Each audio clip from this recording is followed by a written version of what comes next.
All right, hello everyone. My name is Catherine from SEB Housing, and this is the information session for the 6 affordable single-family homes at Pine Ridge Estates in Uxbridge.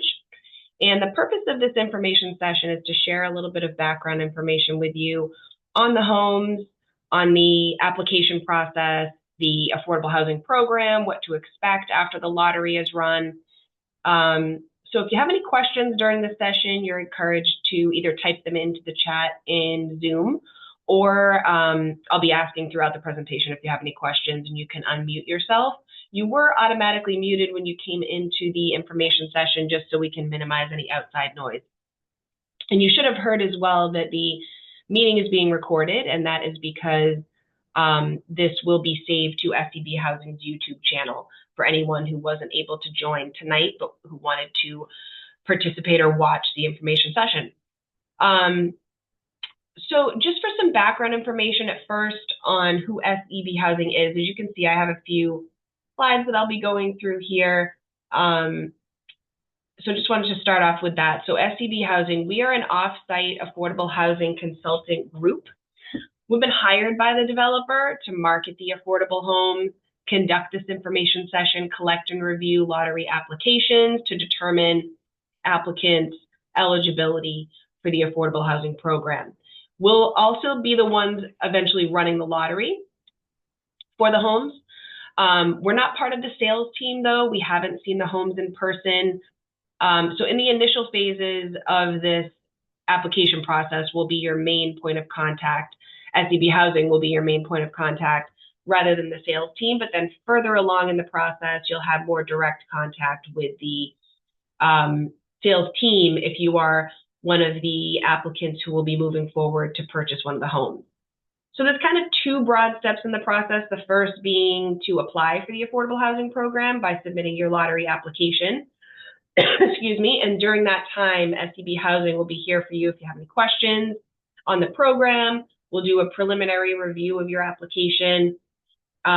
If you're found eligible for the lottery, you'll be given a position on the waiting list that is established after the lottery. The second step in the process involves really everything post-lottery in terms of moving forward to purchasing one of the homes. And if you have the opportunity to purchase one of these homes, your opportunity to do so will depend on your waiting list placement following the lottery. If you haven't already done so, you can check out our website, so sebhousing.com. If you click on that site, if you go to that site and you click on our Affordable Housing Opportunities page and you select I want to buy, and then select Pine Ridge Estates, you're going to be taken to a page specific to this property.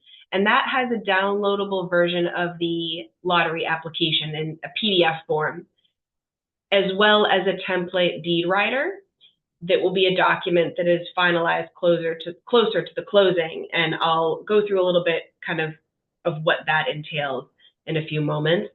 And then also there's a PDF of the information packet.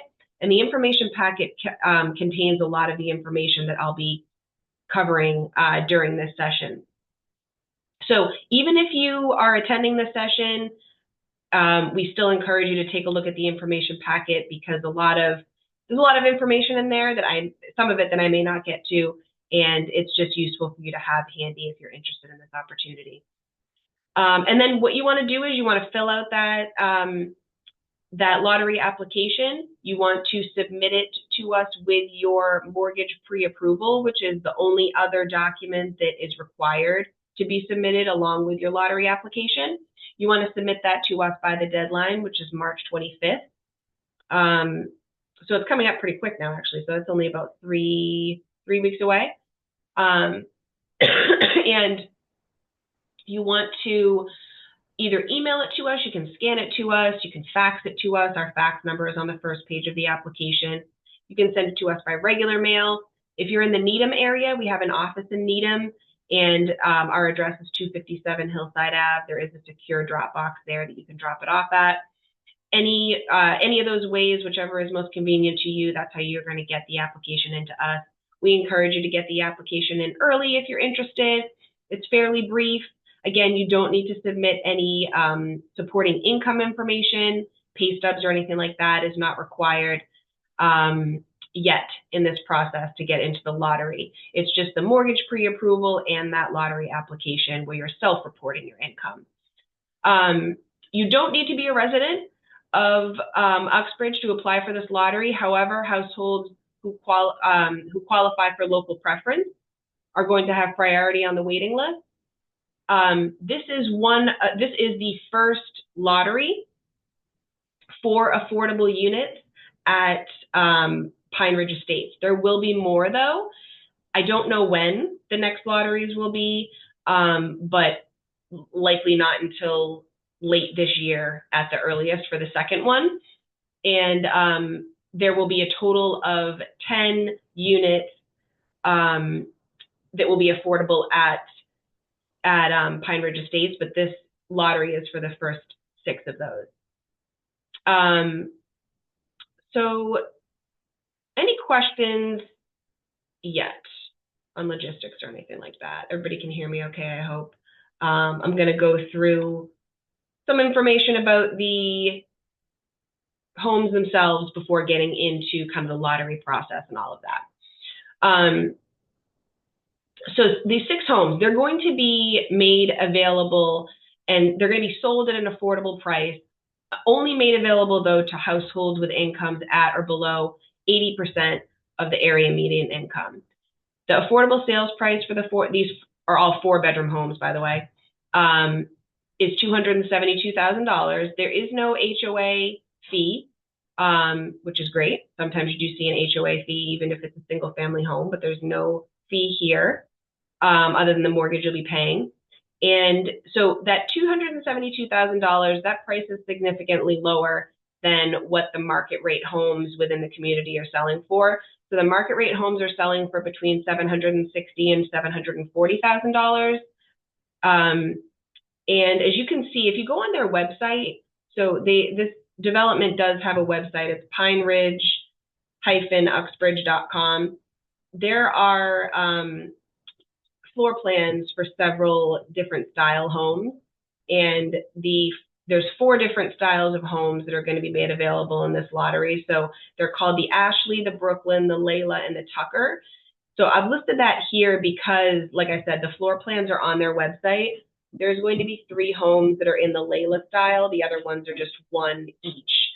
So it's nice to have that kind of choice there. And so you'll be able to see some more information on their website as well, just about the community and you know, a little more information on some of the fixtures that'll be in the home.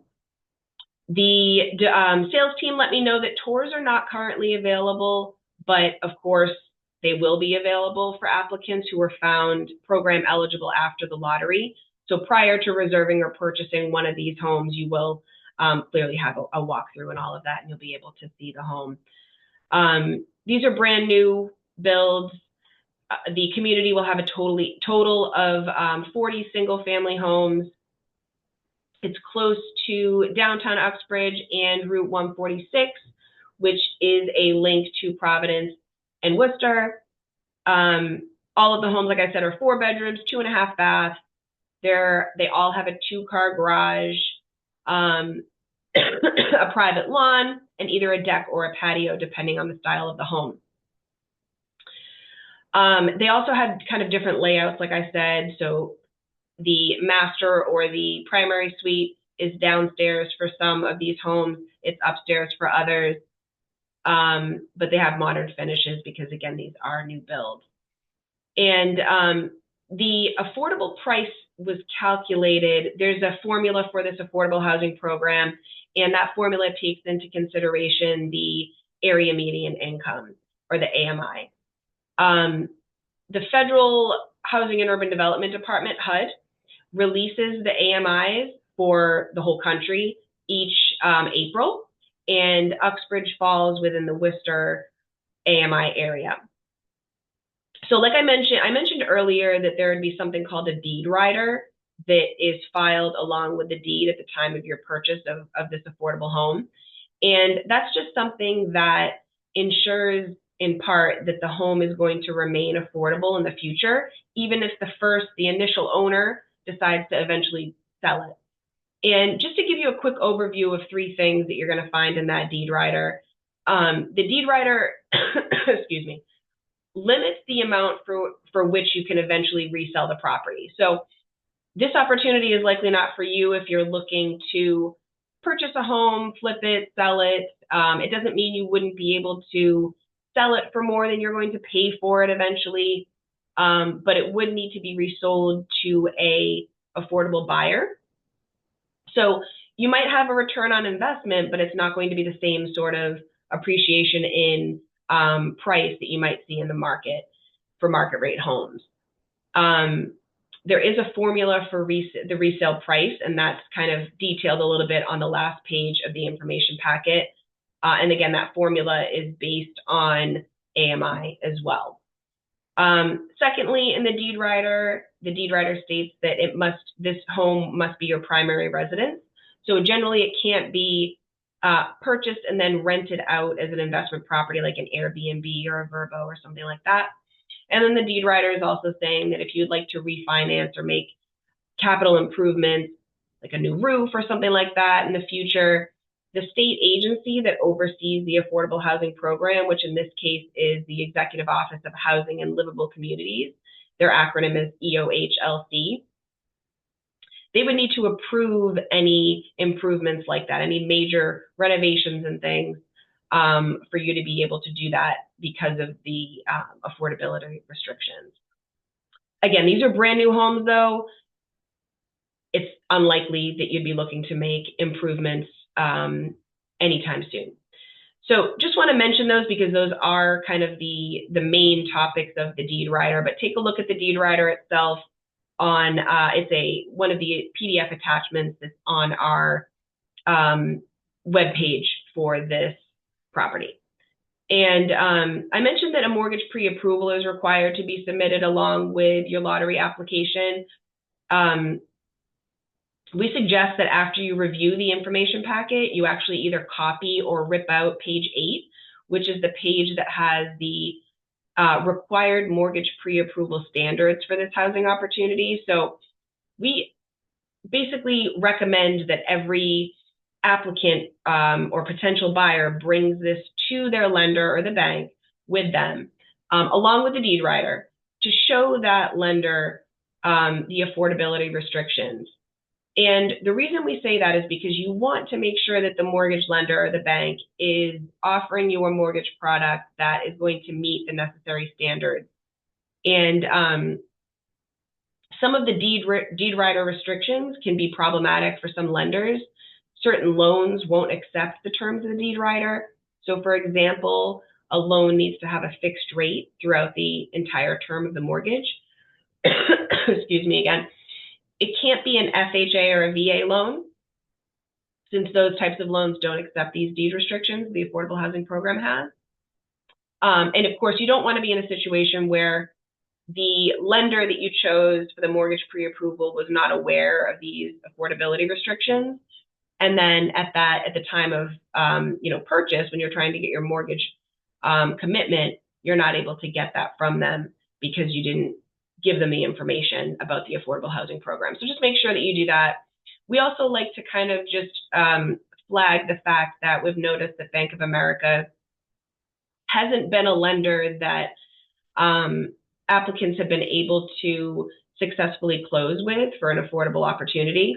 So we recommend you don't use Bank of America for a mortgage, since it seems like their products aren't suited for these affordable opportunities. But with that being said, you are able to select any bank or lender that you'd like. We just recommend that you choose someone who has experience with the affordable housing program.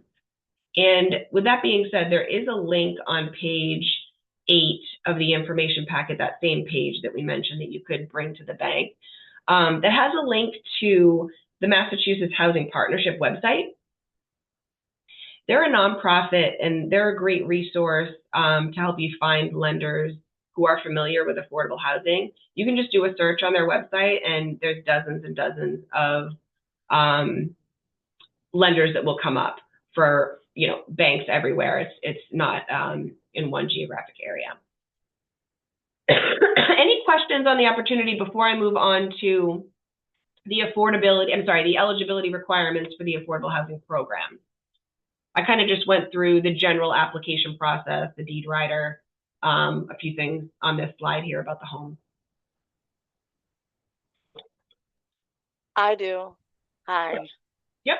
Can you hear me okay? Yep. I don't know if it would be like the right time or if the information would even be available, but I know you have mentioned, because I thought that these homes were just for the Tucker style. I didn't realize that there were other homes Yep. in the book, if you will. But when do you know how that, do we know right now like how that would work when it comes to which one you end up getting through the lottery? Like, so what happens is there's six homes in this lottery. So if you have a place on the waiting list, which you will if you've applied and been approved for the lottery, and then if you're the top person on the waiting list, you would have first choice. If you've been approved by, you've gone through the approval process and we've gathered your information. First come, first serve. It's first come, first serve. Yep. So anyone, if you're the first person on the waiting list, the order of that waiting list is going to be honored in terms of who gets to reserve and purchase the home. So, yeah. Okay, that makes sense. Yep. Thanks. Yep. All right. So the eligibility process itself. So there's 4 eligibility requirements. These are listed in the info packet too, but the first requirement that I like to mention is the first-time home buyer stipulation. So there are exceptions to this, but in general, every household member needs to qualify as a first-time home buyer. I'll talk about kind of what that definition means for this program in a minute. But even if households qualify for one of these exceptions that I'll mention, you would still need to sell your current property if you currently own a home and be off the deed prior to closing on an affordable home at Pine Ridge. Second, the household's income has to be in the income or below the income limits that are listed on your screen and in the information packet and everywhere else. And the asset limit as well. The asset limit is $75,000 for the household. The third eligibility criteria is that you need to be pre-approved for mortgage. So that would be taken care of once you've submitted your mortgage pre-approval with your lottery application. And then finally, households can't have financial interest in the development or be considered a related party. So what a related party means, according to this affordable housing program, is if you're related to the developer, you work for the developer, you work for the sales team, anything like that, you might not be eligible for this opportunity. I just had a question that came in here. So is there any information about which bank, TD Bank, for example, please repeat where is best to find best banks for this process. So you're free to go anywhere, any bank that has agents who are familiar with affordable housing. In our information packet, there is, I don't think I have the information packet up right now, but I can bring it up. Our information packet, which is available on our website, I'm going to bring it up in a different way, but page 8 of that, there is a link to Mass Housing Partnership, which is the affordable housing nonprofit that I mentioned. I've been on the site before, and it just goes on and on and on. There's a ton of lenders that they recommend there throughout all different banks. So it's not one bank that we are recommending at all. So I'm going to go to page 8. This is just the information packet here. And I'll show you what I mean just by that link. So this is the mortgage pre-approval page that I mentioned. You could just bring to the bank, and then any lender is found here.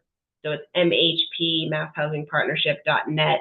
And then if you go to that full link there, it's going to take you to a page where you can just find lenders throughout the state that have experience with affordable housing. So any of those would do. If you have a local bank, it's likely that they will be on there. So question here, hopefully I didn't confuse everybody with this. So it says this isn't a lottery, it's first come, first serve. Nope, this is definitely a lottery. So you need to apply for the lottery by submitting the lottery application. Once the lottery drawing is held, the lottery drawing is held because we need to establish waiting lists for the affordable homes. So once you're on the waiting list, if you're the first person with the most favorable position on that waiting list, meaning you're the first position on the waiting list, you have the first choice of the 6 affordable homes. So all of those homes, you could take a look at them all and choose the one that you like the best. Once one home is secured, the second person on the waiting list would have second choice, and so forth. So it's certainly a lottery to get into have the chance at moving forward with purchasing one of the homes. All right, so the first-time home buyer rule, to circle back to that, all household members are considered first-time home buyers if they haven't within the last 3 years owned a home. That includes if you're on the deed with a spouse or an ex-partner, you were still considered to own that home if you were listed on the deed. There are 5 exceptions to the first-time homebuyer rule. Again, these are all listed in the information packet, but I like to mention the 3 that come up the most often. So the first exception could be if you're someone who the program refers to as a displaced homemaker, so someone who hasn't worked outside the home for many years because you've been caring for children or the family or the home. You owned a home previously with a partner, but you're no longer owning that home due to a legal separation or divorce. You're no longer on the home's deed, but you were owning that home within the last 3 years. That is an exception to the first-time homebuyer rule. The second exception is a single parent with at least joint custody of a child, and that person is now displaced due to a family breakup. And then the third exception, if you owned a home within the last 3 years and you are someone over the age of 55 and you sold that home to be able to purchase an affordable home, like I said, those are all exceptions to the first-time homebuyer rule. But even if you qualify for those exceptions, you do still need to be off the home's deed before purchasing a home at Pine Ridge. It basically just means if you qualify for one of those exceptions, you could have owned a home in the last 3 years, but you still can't own it now. And then the income limits. So as you can see here, the 80% of area median income for 1-person household all the way through 8-person household is listed on your screen. So this is for the Worcester area. And so if you're a 4-person household, for example, and your total household income is below $97,800, you could qualify for this lottery. If your income is over the amounts that are listed here, you'll be considered over income for this lottery. And like I said, you're not required to submit income verification with your lottery application. If you're approved for the lottery based off of what you self-reported on your lottery application, you'll be emailed your lottery application number and more information, but you'll also be sent a documentation requirements guide. And that guide is really just kind of like a packet that SEB Housing sends to kind of guide you through exactly what documentation you will eventually need, how many pay stubs, bank benefit statements, bank statements, that sort of thing, that won't be necessary to send in unless you're one of the top households on the waiting list following the lottery. As a general rule of thumb, though, every household will need to have their last 3 years of tax returns. So just keep that in mind as we go forward as well. And like I said, although we're not going to be calculating anyone's income until after, or verifying anyone's income until later on in the process, still just want to give you a basic overview of how that income is going to be calculated. So for this affordable housing program, income is required to be calculated as a projection of your income over the next 12 months for all household members. So if you have multiple adults in your household who are working, you're going to want to make sure you're listing on your lottery application everyone's income, and again, not just wages either, so Social Security, pensions, whatever it is coming into the household.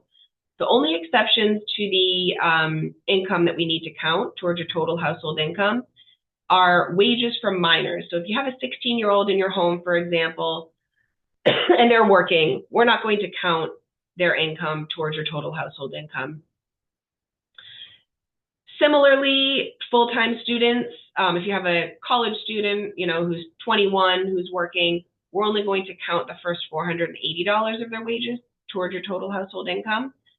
But any other income, bonuses, overtime, that sort of thing does need to be counted.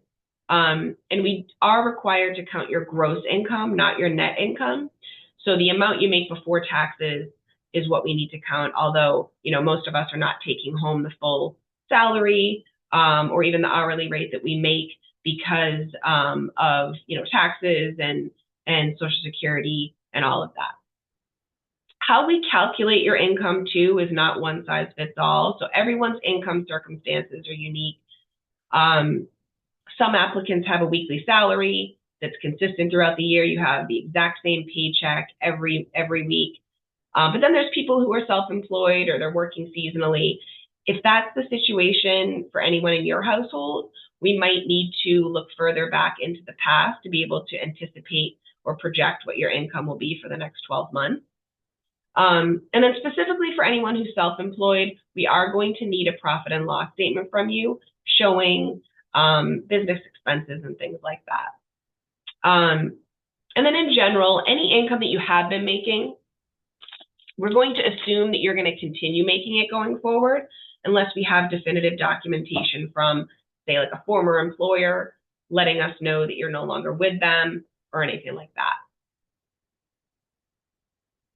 And then I already mentioned this, but when you're filling out your lottery application, just make sure you're listing everything so that we're able to ask you the correct questions if you are one of the top households on the waiting list after the lottery. So not just wages, but any Social Security benefits that are coming into the household, pensions, that sort of thing. All right, so I'm going to pause there for a second just because I know there's some questions. Okay.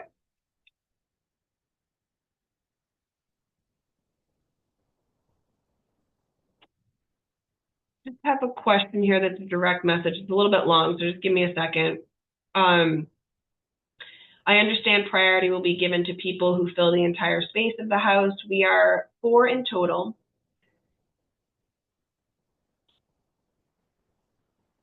My mother is coming to live in Boston this year. If she is coming in a few months, can we include her on the application already? She is not a dependent. That's a great question. So if she's not going to be living with you until after the lottery, I would leave her off the application. And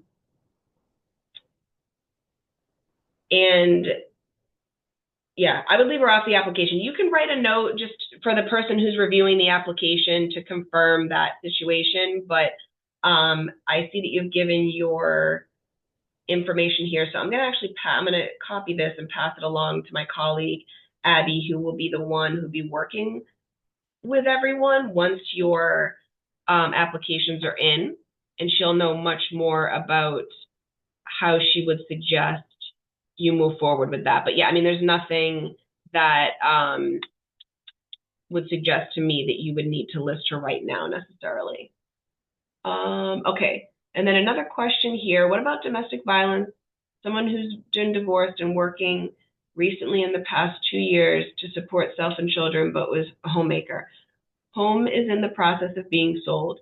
Where would I fall in the exceptions for eligibility? Yes, so you're divorced. Home is in the process of being sold. So the home would need to be sold and in another person's name, meaning that your name was off the deed by the time of purchase. So I know that that's unfortunate because a lot of that will depend on how quickly the home sells and things like that. But it's kind of the same thing with a divorce, for example. If someone needs to finalize their divorce or get themselves off the deed because of in lieu of the divorce. So you could qualify for that exception. I would make a note of that on my application as well. Question here, what if I'm not required to file taxes? Yep, there's exceptions for that too. So if you do not file taxes, you would be letting SCB Housing know that when we are asking for your tax return. So that's you would not be the first person in that situation. Okay, someone is self-employed income based on the most recent tax year, or do you average? So we'll be asking for tax returns. We'll be asking for your profit and loss statement if you're self-employed, like I said, and we'll be using that information to determine what your projected income is over the next 12 months. It's not necessarily like we're averaging years of your income. We're trying to estimate going forward what you may make. And I don't have the exact formula for what that would look like because it's unique depending on each application. And my colleagues, again, are the ones who are reviewing the applications. But you just want to make sure that you're following up with us with the information that we're asking for when it's being requested. Another question here. If the household applying is one adult working full-time and one college student, does the college student still only count the first 480? Yep, you just want to, if the college student is considered a dependent of yours, so a dependent full-time student, then we're only going to count $480 of their total income. It does still need to be listed on the application, so just make sure it's listed there. But for qualifying purposes, that's why I'm letting you know about that 480. And another question here, how does the priority system work? For example, if I get selected first in the lottery, but I'm only a two-person household, which I know is the lowest priority, does that mean anyone selected after me would automatically get priority? I'll go through that in a moment. I'm going to show you, to make it a little more clear, I'll bring up the information packet as well. Is priority given to larger families? The general answer to that is yes, because of what I'm going to talk about with the household type. As a single disabled Uxbridge resident, how will I be prioritized? So as a Uxbridge resident, you would have local preference. You want to make sure you indicate that on your application. The being a single or disabled household will not have a higher preference in this lottery. And then just another question here as a follow-up. The applicant is not a dependent, but will be a co-applicant. Does the amount stay the same as 480? I do not believe so. If it's a co-applicant who's not a dependent, it will just be another adult in the household, and you would want to list everyone's income and list it on there. So like I said, I'll go over the household type in a minute because that's something that, and I'll bring up the application, the info packet. There's no minimum income requirement. You see the maximum incomes on your screen. There's no minimum income requirement for this opportunity. But just keep in mind that in order to qualify for a mortgage and get that mortgage pre-approval from the lender, the banks are going to require some sort of information from you on your income. So just keep that in mind. And then household, I told you the asset limit for the household is $75,000. That includes any funds that you intend to use towards a future down payment. So if you have a family member or someone who is planning to contribute or gift you a part of your down payment, you do need to identify that on your application because it could be considered an asset. When you're filling out the asset portion of the application, make sure you're writing down, not just savings and checkings accounts, but any net cash value of stocks, retirement accounts like 401ks, Venmo, bonds, PayPal, that sort of thing. Some people might think it's a little strange that we need to count money that you have tied up in a retirement account, like a 401k, especially since you might not be planning to use or access that money for years to come. But the Affordable Housing Program does require us to do so, since you could, in theory, access those funds with a large penalty normally. So it is the post-penalty amount or the net cash value that we would need to count towards your asset total.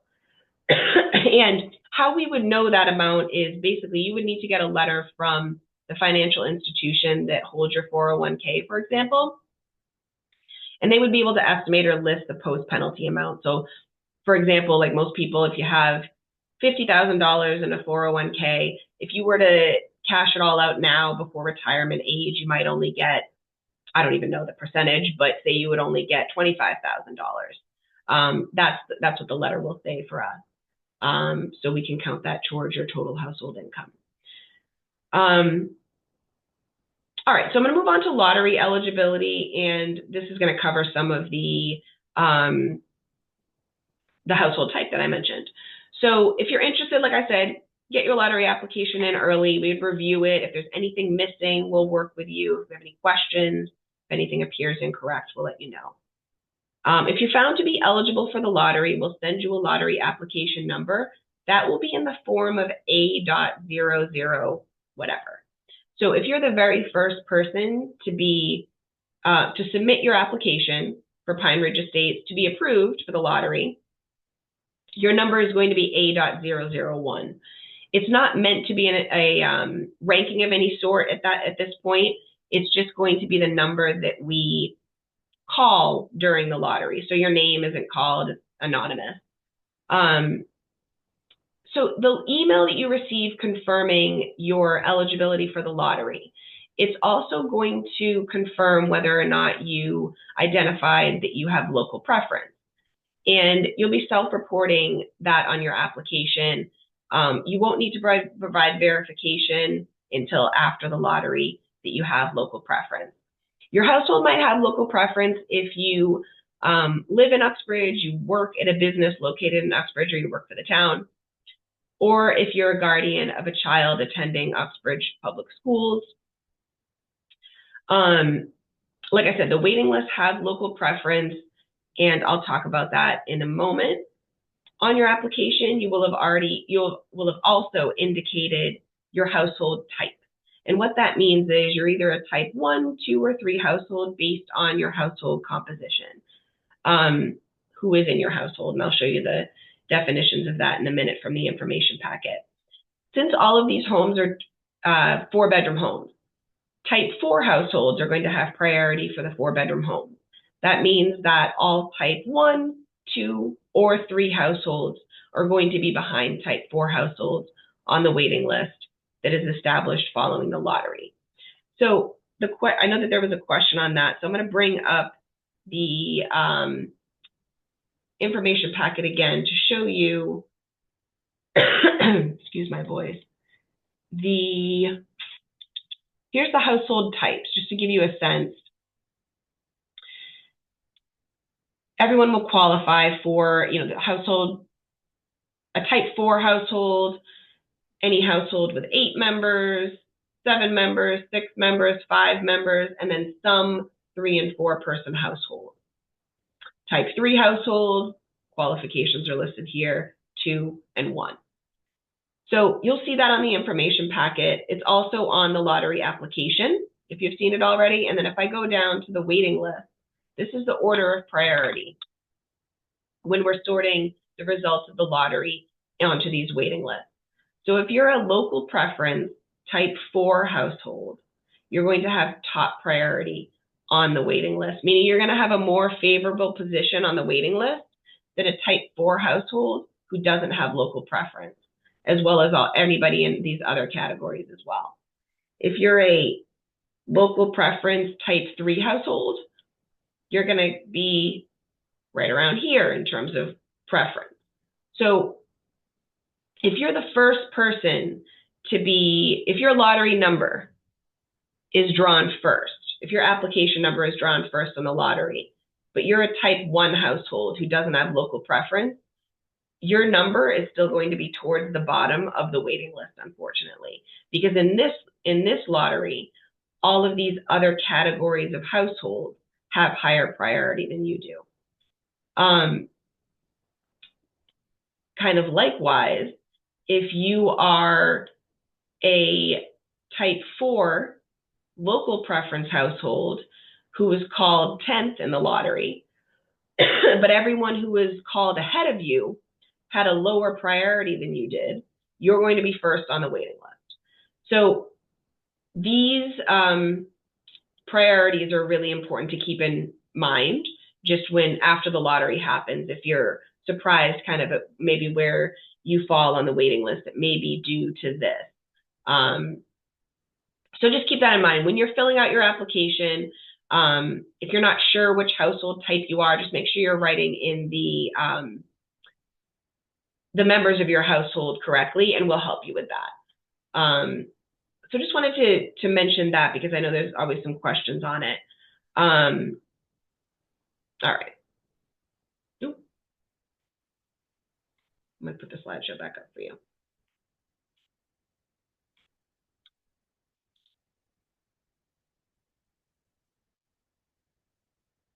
Okay. All right. So, one other question too. This is kind of off topic, but we always get questions about the taxes for the home. So, the property taxes are based on the affordable price, not the market price for these homes, which is good. The 2025 Uxbridge tax rate is 13.11 per $1,000. And that comes out to roughly $3,500 a year in taxes for the $272,000 home. And that obviously could change each year. The tax rates fluctuate. All right, so the lottery itself is going to be on April 10th.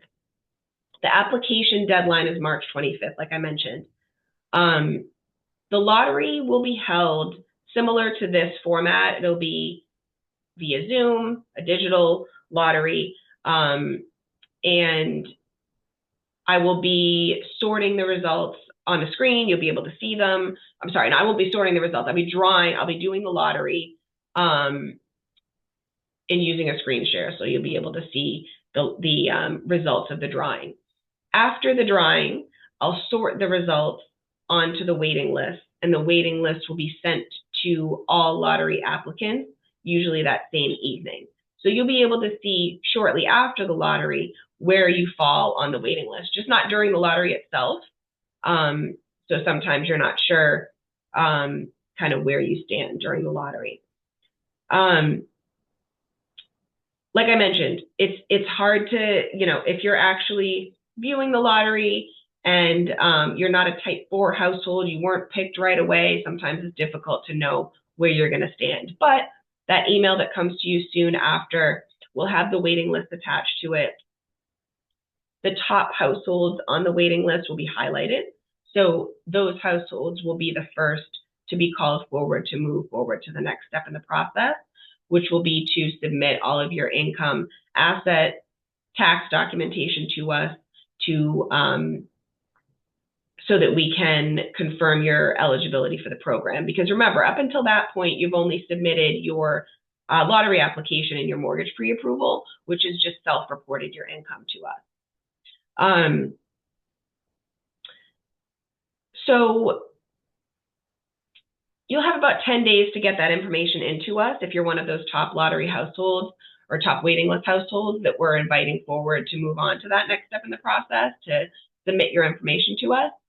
And most applicants don't submit a 100% complete application on the first try because there's a lot of information that is needed from you. And because sometimes the information that you submit, like a bank statement or a pay stub, generates further questions from staff at SEB Housing, so we need to request further information from you.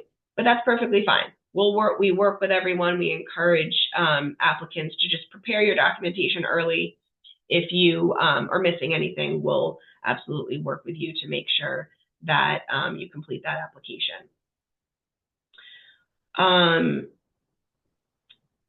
Yep, so another question here. Can you elaborate a little more about part of my 401b retirement account being counted towards my income? I understand it would be an asset, but the income part is throwing me off. Nope, so it won't be counted. I'm sorry if I misspoke there. It will not be counted as income. It will be the net cash value of your retirement account, whether it's a 401k or a 403b, will be counted towards the asset limit of $75,000. So if you have a net cash value of $40,000 in a 401k, you're below the asset limit, assuming that you don't have a lot of other assets from other venues. So yeah, it won't count towards income.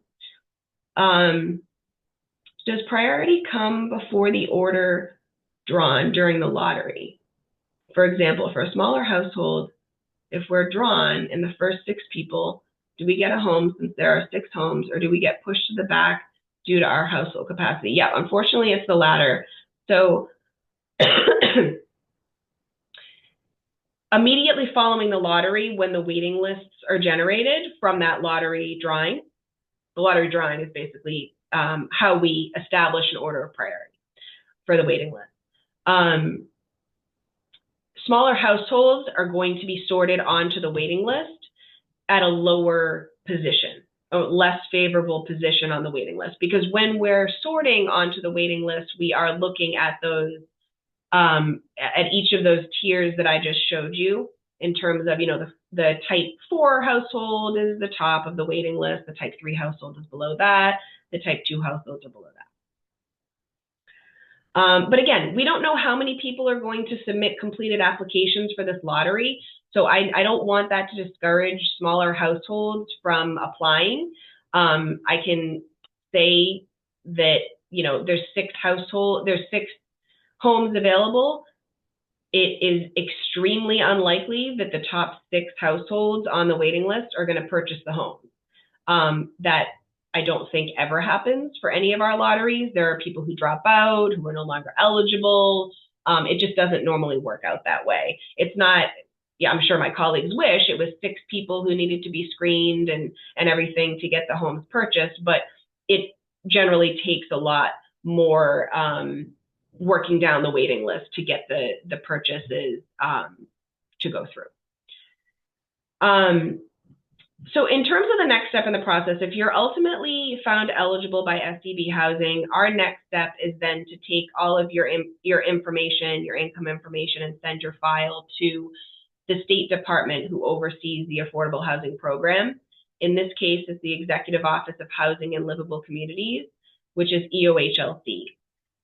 They're going to then do their file review and give us the green light if you're eligible to move forward. And once EOHLC has approved your application, the process becomes similar to what you would be going through if you were purchasing a market rate home. And then we always say too, because we have some questions about this, at that point, if you've been approved by both SDB Housing and the state, if you decide to hire an attorney to help you through the closing process and all of that, to navigate through the process, we encourage you to do that. That's perfectly fine. It's a big decision to do so, or to purchase a home. So some people do want to have an attorney. So once EOHLC has approved your application, we'll put you in touch with the developer, the sales team, and you'll be able to schedule a tour of the property if you haven't already. You'll be able to decide which home you want to reserve and put down a $500 refundable deposit at that point. After you reserve the home and put down that deposit, you'll have about 10 business days to sign the purchase and sale agreement and place the required deposit of 1.5% of the sales price, minus that $500 deposit that you already put down when you reserve the home. So that purchase and sale agreement is going to include certain agreed upon contingencies and the closing date. And it's one of the final steps in the home buying process. So at that point, the finish line is near for you to purchase one of the homes. Once that purchase and sale is signed, you'll need to go back to the bank that issued your mortgage pre-approval. And at that point, the process varies a little bit because each lender might request different information from you, but generally they're going to do a review of all of the documentation you have up until this point. So your purchase and sale agreement, they're going to want to see the deed rider, and you'll be able to get your mortgage commitment from them. They're going to do an appraisal of the home and so forth. Applicants, or buyers, I should say, must remain eligible for the Affordable Housing Program up until closing. So because of that, about 3 or 4 weeks before your closing date, SEB Housing is going to do a final review of your finances. to confirm that your household has remained eligible for the affordable housing program throughout the process. So we might ask for updated pay stubs, bank statements, your mortgage commitment letter at that point. If all looks good on our end, SCB Housing is going to forward your final folder, all of your information, over to the state again for their final review. And if your eligibility has been maintained for the time, meaning you're still eligible for the affordable housing program based off your income and everything else, you would move towards closing. And once you've closed on the home, you can move in, and there's no future income or asset eligibility reviews. That's obviously one of the main questions we get. So a question might be, what if I purchase the home, I'm eligible now, and then I get a raise or a second job, or my fiance moves in and her job counts towards our income next year or 9 months from now, whatever it might be. It doesn't matter. None of that matters, because when you purchase the home, you were eligible for the affordable housing program, period. There's no checks on your finances after the fact. The only thing you need to keep in mind is when or if you decide to sell the property, it will be sold to a new affordable household, and the state agency, EOHLC, will be involved in that process to confirm that that sale is being, the affordable housing program regulations are being honored during that sale. Okay, a couple questions here. What is the estimated closing date? That's all going to depend on a lot of different things, like the bank, speed of the bank, and everything. But like I said, the lottery itself is April 10th. So the process is going to kind of get started around then. You're going to have several, rounds of approval and all of that. I would say not until early summer would be a guess, but again, it's not something that I would be able to estimate with too much certainty, because it's going to depend. How many households would be accepted on the waiting list? However many people apply for this opportunity and are found eligible will have placement on the waiting list following the lottery.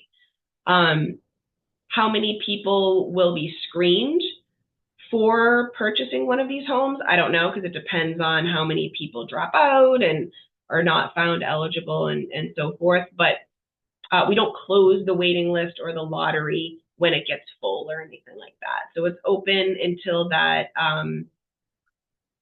the public is open to apply until March 25th.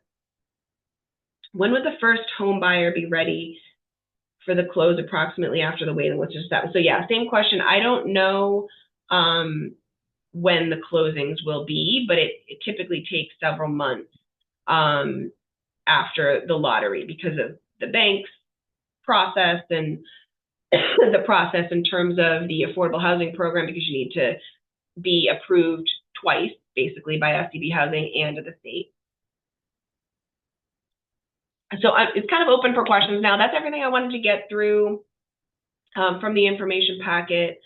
Again, if you're interested in this lottery, the application, the information packet, the sample deed rider, that is all listed, or that is all available on our website. Excuse me again.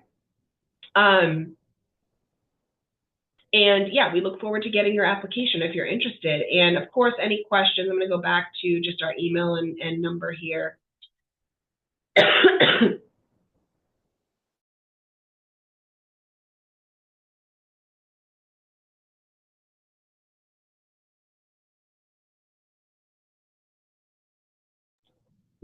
Yep, Megan. Is there anyone I can speak with about how self-employment income is looked at? Yes, I would suggest, rather than me just relaying back and forth with you tomorrow about it, if you could email info, I'm just going to put this in, well, it's on your screen now. Email info@sebhousing.com, and they can give you a kind of a better breakdown in writing on how that's going to look, depending on your specific situation, and maybe just give you some examples of past past examples of self-employment income. And then a question here, I apologize for asking again. Nope, don't apologize. For determining future income, a college student due to graduate this year as a co-applicant, how do you determine their future income? Well, that's a great question because you don't know yet. So that, in that case, we'd be looking at their prior income and then assuming going forward what they would be made. Yeah, it would have to be based off of their current income, unless, of course, we know that definitively we have something from the employer saying that their assignment is going to be ending, for example. We do the best we can with some of these, you know, nobody knows in 12 months if your incomes are going to be the same. Another question here. So if everyone is added to the waiting list, how is it decided who are the first 6 that would be chosen for the houses? Would type 4 households always be at the top of the list? Yep. So I'm going to pull up the waiting list again, just so you can see the order of priority. So the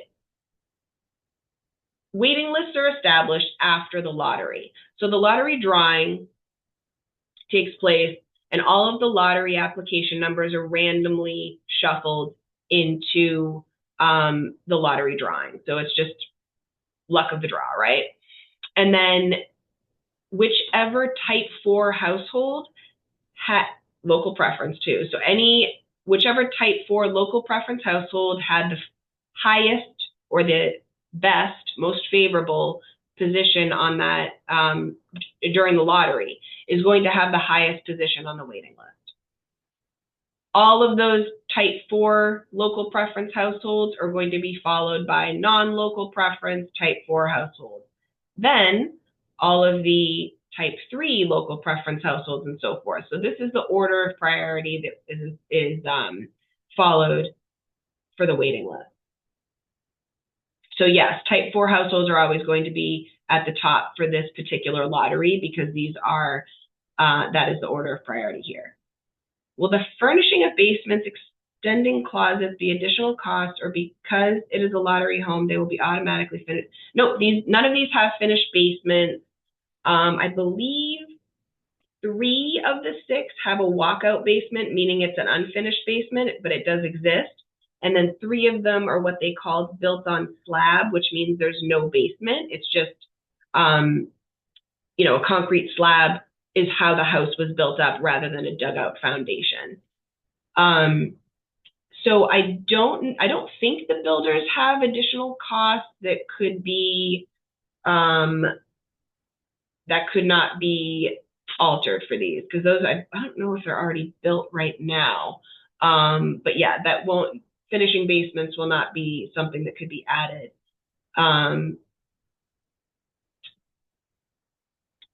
Yeah, I mean, if it says that on their website in terms of the Tucker being an optional finished basement, that must be for the market rate buyers, because if you were to, I don't even think that's something that you would be able to do with the affordable housing program, because it would be considered a capital improvement already if you were to alter the home and the price is already set. So I don't think the affordable housing program would allow you to do that. But let me check on that for you. And Ivana, if you want to send me your email address, or just email info@scbhousing.com, or you can send me a message now, just a direct message with your with your email address, I can confirm that for you tomorrow. But like I said, I don't think it will be an option, unfortunately, for an affordable buyer. It's not necessarily something you wouldn't be able to do later, but it would be considered a capital improvement, and it would need to involve the state.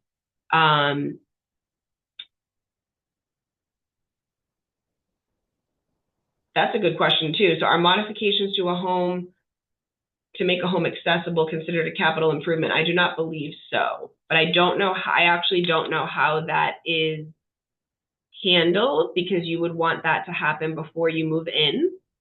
So same with you, Gwyneth. I apologize for not having the answer here, but if you could if that is something that you would need to do, please email us or send me your email and I can get back to you when I check with a colleague about that. How often on these lotteries do you get to the bottom tier? It really depends on a lot of things, meaning the volume. Sometimes we have homes where they're further out from Boston or any other area, and they have little interest. So we haven't had a buyer at all in the lottery. But of course, sometimes we have the opposite, where there's a lot of interest. So I don't have an answer to that, but it certainly happens.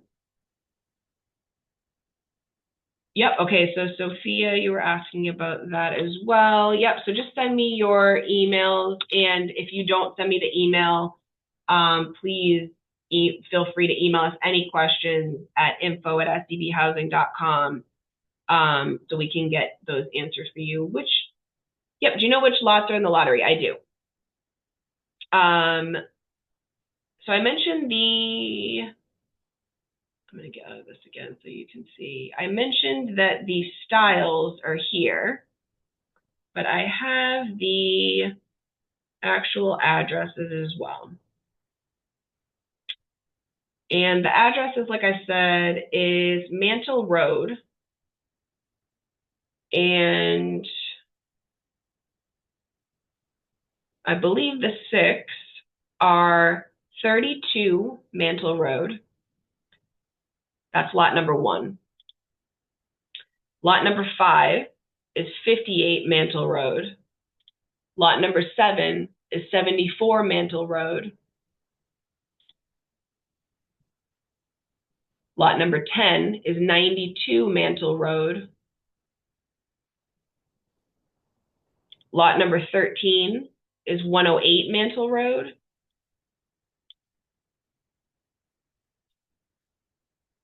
And then lot number 16 is 124 Mantle Road. And those are the first 6 homes. 3 of those are walkouts, and 3 of those are on slab, meaning they don't have a basement.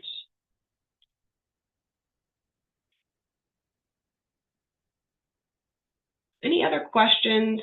Like I said, just email us, and I'm going to get the answers on a few of these things for you guys. And yeah, any other questions, please email us after the fact.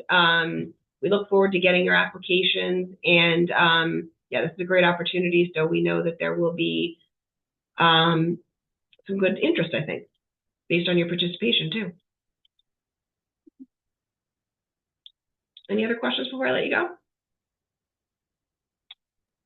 Can you spell Mantle for the address? Yep. I'm trying to type it in. It's not working. Yeah, so I think it's Mantell Road. Okay, roll. And 124, you said? So the lot numbers are, well, 124 was one of them, yes. 124 Okay. Mantle Road, 108 Mantle Road, 92 Mantle Road, 74, 58, and 32. Those are all the addresses. The lot numbers are 1, 5, 7, 10, 13, and 16. I don't even think they may exist yet on at least Google, but thank you. I Oh yeah, appreciate no, it. the road may not. Yeah. All right, thank you all. I appreciate it. Have a good night. Look forward to hearing from you. Thank you. Bye.